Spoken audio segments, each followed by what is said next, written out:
안녕하세요. 이스라엘 최연아 선교사입니다. 오늘은 바벨론 기독교 세 번째 시간입니다.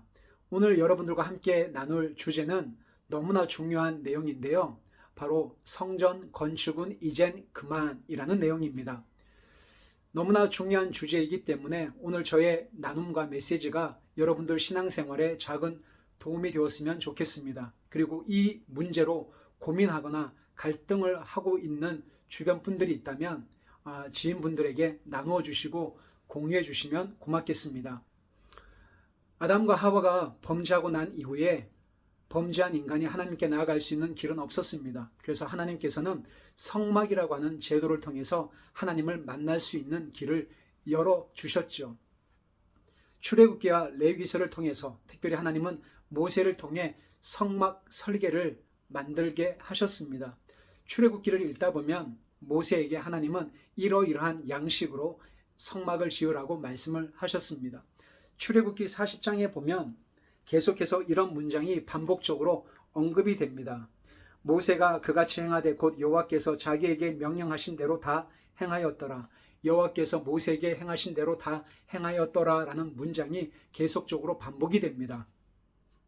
모세는 하나님께서 명령하신 그 양식대로 설계대로 성막을 완성했습니다. 그리고 그 완성된 성막 안에 하나님은 임재하셔서 감히 누구라도 설 수 없는 구름으로 하나님의 임재를 상징하는 구름이 가득함으로 말미암아 그 영광을 나타내셨죠. 이 성막이 점점 발전해서 나중에 성전이 됩니다. 다윗의 아들 솔로몬에게 하나님은 성전을 짓는 은혜를 베푸십니다. 이것을 1차 성전 혹은 솔로몬 성전이라고 합니다. 그러나 솔로몬은 힘과 부와 권력과 수많은 아내를 둠으로 말미암아 그의 마음은 점점 하나님으로부터 멀어지게 되므로 이스라엘이라고 하는 이 나라가 두 개의 나라로 나눠지게 됩니다. 그래서 북쪽을 북이스라엘, 남쪽을 남유다 이렇게 나라가 나눠지게 되죠. 그래서 북이스라엘은 주전 721년에 아수르라고 하는 제국에 의해서 나라가 멸망하게 되고요. 남쪽은 솔로몬의 아들 르호보암이 왕으로 통치를 하면서 여러 명의 왕들이 나라를 다스렸는데 주전 586년 북이스라엘이 멸망하고 난 이후 130년 뒤에 바벨론이라고 하는 나라에 의해서 남유다도 망하게 됩니다.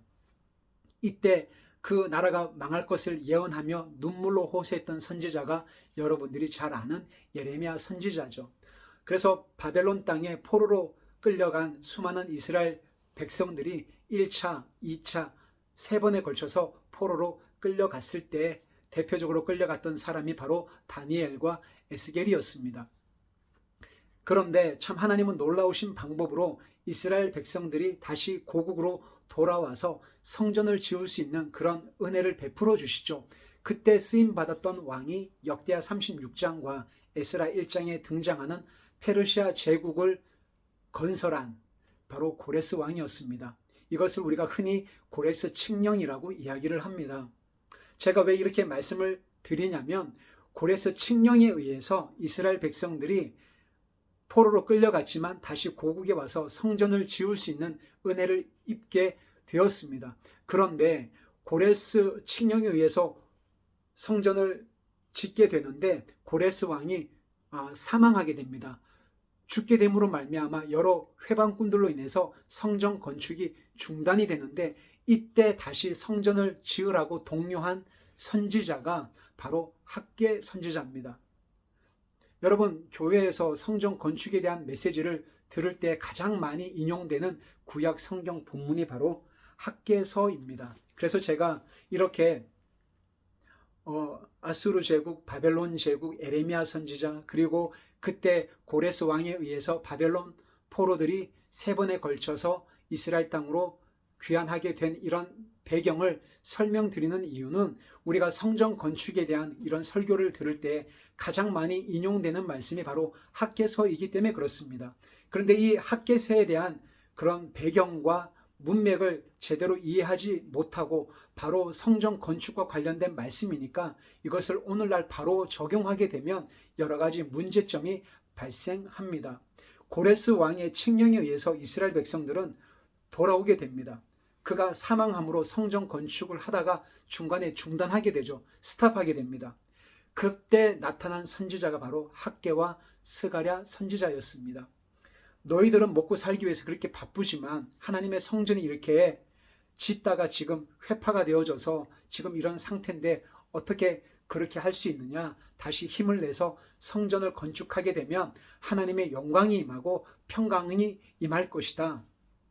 은도 내 것이고 금도 내 것이라고 하지 않았느냐라고 하면서 하나님은 학개 선지자의 그 말을 통해서 이스라엘 백성들을 독려함으로 2차 성전을 짓게 되죠. 이때 리더가 바로 스룹바벨과 예수아라고 하는 사람이었습니다. 그래서 우리가 2차 성전을 스룹바벨 성전 혹은 2차 성전으로 불려지게 됩니다. 사랑하는 여러분, 이런 본문의 맥락과 역사적인 배경 안에서 하나님은 성막을 통해서 이스라엘 백성들을 만나셨습니다. 그리고 이것이 발전되어져서 솔로몬 성전 그리고 스룹바벨 성전을 통해서 하나님은 이스라엘 백성들과 함께 하시고 그분의 약속을 지키시는 분이신 것을 선지자와 여러 사람들을 통해서 이렇게 약속을 이루어 가시는 것을 보게 됩니다. 그렇다면 오늘날 우리가 이야기하는 성전 건축은 지금도 필요할까요?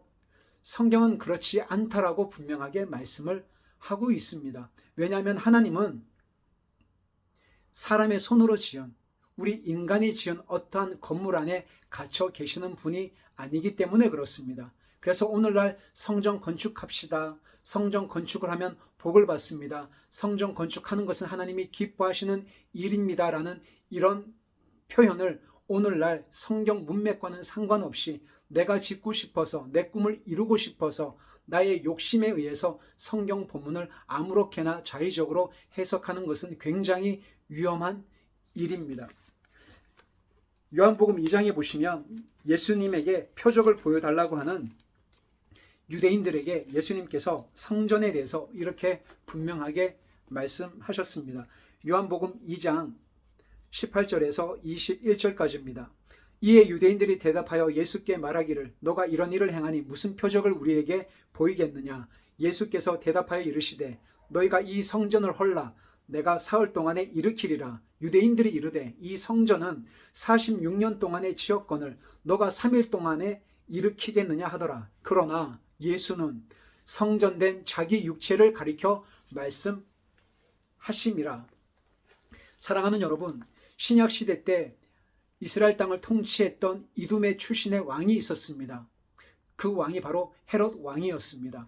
이 헤롯 왕은 스룹바벨 성전, 아까 말씀드렸던 2차 성전을 46년 동안 리모델링해서 증축을 해서 유대인들에게 굉장한 많은 환심을 받았던 왕이었습니다. 아주 정치적으로 아주 노련한 왕이 바로 헤롯 왕이었는데요. 그 성전을 보고 유대인들은 예수님께 표적을 구했을 때 예수님은 너희 눈앞에 보이는 이 성전, 즉 헤롯 성전이라고도 불리워지는 이 성전을 내가 헐겠다. 그리고 내가 3일 만에 다시 세우겠다라고 말씀을 하니까 유대인들은 이 성전은 헤롯 왕이 46년 동안 리모델링하고 증축했는데 너가 어떻게 3일 만에 다시 짓겠다는 거냐라고 이렇게 반문하는 것이죠. 그랬을 때에 21절에 예수님은 그러나 예수는 성전된 자기 육체를 가리켜 말씀하시더라. 예수님은 사람의 손으로 지은 이 성전을 허물고 예수 그리스도께서 직접 십자가에 죽으시고 부활하심으로 3일 만에 부활하실 것에 대한 그분의 몸이 진정한 성전이라고 주님은 다시 말씀하고 있는 것이죠. 결국 이 성전은, 눈에 보이는 성전은 로마 황제였던 베스파시아누스 황제의 아들 티투스 장군에 의해서 완전히 예루살렘 성전은 멸망하게 됩니다. 돌 위에 돌 하나도 남지 않겠다라고 하신 그 예언의 말씀이 성취가 되지요.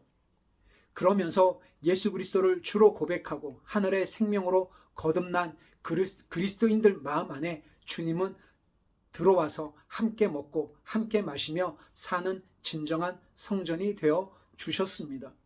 사도 바울은 고린도 교인들에게 이렇게 분명하게 선언하고 있습니다. 고린도전서 3장 16절입니다. 고린도전서 3장 16절에 사도 바울은 고린도 성도들에게 이렇게 말씀하고 있습니다. 너희는 너희가 하나님의 성전인 것과 하나님의 성령이 너희 안에 거하시는 것을 알지 못하겠느냐. 너희 이 건물이 하나님의 성전이라고 이야기하지 않았습니다. 너희가 하나님의 성전인 것과 하나님의 거룩한 영, 성령이 너희 안에 거하시는 것을 알지 못하겠느냐. 하나님이 거룩하니, 하나님의 영이 거룩하니 너희도 거룩한 삶을 살라라고 그렇게 권면하고 있는 것이죠. 사랑하는 여러분, 성전 건축을 하셔야 되겠습니까? 성전 건축은 더 이상 하실 필요가 없습니다. 성전 건축 헌금을 하시면 하나님이 축복해 주시고, 성전 건축을 위해서 내가 섬기고 봉사하면 내가 하는 일이 잘 풀리고 모든 것이 만사 형통할 것이고 라고 하는 그 모든 말들은 인간의 욕심, 나의 탐심, 그리고 내가 하고 싶은 일을 말씀을 자의적으로 가지고 와서 인용해서 성도들의 마음을 미혹해 하고 잘못된 해석을 통해서 나의 꿈을 이루려고 하는 기복주의적인 산물입니다. 그래서 저는 이것이 바벨론 기독교라고 말씀드리는 것입니다. 사랑하는 여러분, 성전 건축을 하실 필요가 없습니다. 정 그렇게 말씀을 하시고 싶다면 이렇게 말씀하시면 좋겠습니다. 성도 여러분, 우리가 예배당이 필요합니다. 우리가 여기서 예배를 드리고 싶은데 이 건물에 렌트비가 얼마입니다. 이 재정이 채워질 수 있도록 기도합시다. 우리가 이 건물을 렌트해야 됩니다. 혹은 지금 성도들이 많아서 우리가 예배당을 조금 증축해야 됩니다. 리모델링 해야 됩니다. 이렇게 표현하는 것이 저는 더 성경적이고 바르고 건강한 표현이라고 생각을 합니다. 성전 건축합시다. 성전 건축하면 축복받습니다. 성전 건축하는 것은 하나님의 뜻입니다. 성전 건축 헌금을 하는 것이 진정한 성도입니다라고 더 이상 사람들의 마음을 훔치지 마십시오. 더 이상 거짓말을 하지 마십시오. 성경에는 성전 건축을 하라고, 그리고 지금 이 시대에 하나님의 영이 우리 마음 안에 거함으로 우리를 성전 삼고 계시는 하나님을 망령되이 일컫는 거라고 저는 생각합니다. 사랑하는 여러분, 성전 건축은 이젠 안 하셔도 됩니다. 그리고 성전 건축 헌금을 하면 하나님이 기뻐하시고 나의 기도에 응답한다라고 믿는 것은 철저히 나 중심적인 잘못 세워진 바벨론 기독교요 기복주의적인 신앙인 것을 알고 돌이켜서 주님이 내 안에 계시고 내가 주 안에 거하는 진정한 성전된 삶을 사시면 좋겠습니다. 이 영상이 여러분들에게 도움이 되셨다면 주변 분들에게 많이 나눠주시고 공유해 주시면 고맙겠습니다. 여러분 감사합니다.